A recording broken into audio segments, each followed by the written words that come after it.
started to pray, and even as I'm talking about it, I can remember it and feel it. I felt like my heart just ripped open. Just ripped open.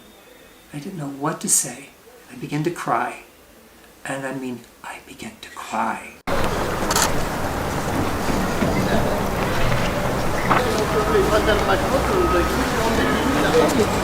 I was teaching this and I didn't believe what I was teaching. So after I finished all of those years of school and training and working in the church, I said, I can't do this anymore. And so I left the church. And I said, but now what am I going to do? So I began a career of learning and performing music. But my heart was empty. You know, I was doing music because it was so important and the applause was wonderful and it was a great life, but something was missing.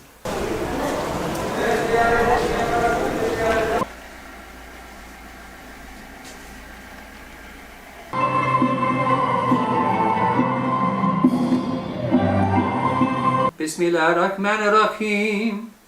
Allahumma anta salam wa minka salam wa ilayka ya'udu salam.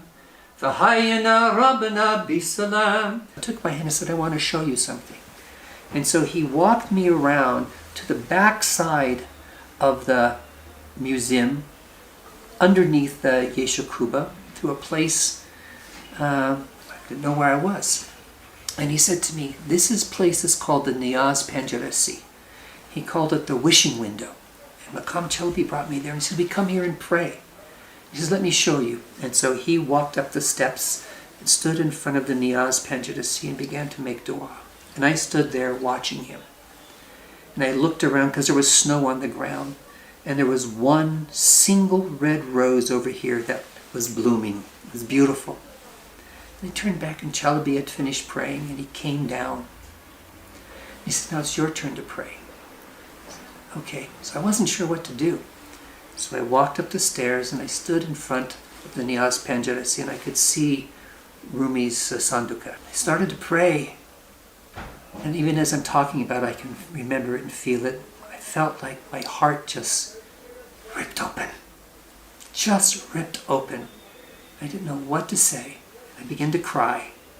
And I mean, I began to cry. But I know that this was the man to show me the way of Mevlana'dan, the way of Mevlana.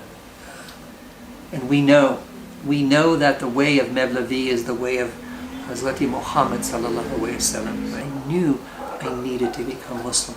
I knew that. So it was that next year where I became a Muslim, alhamdulillah.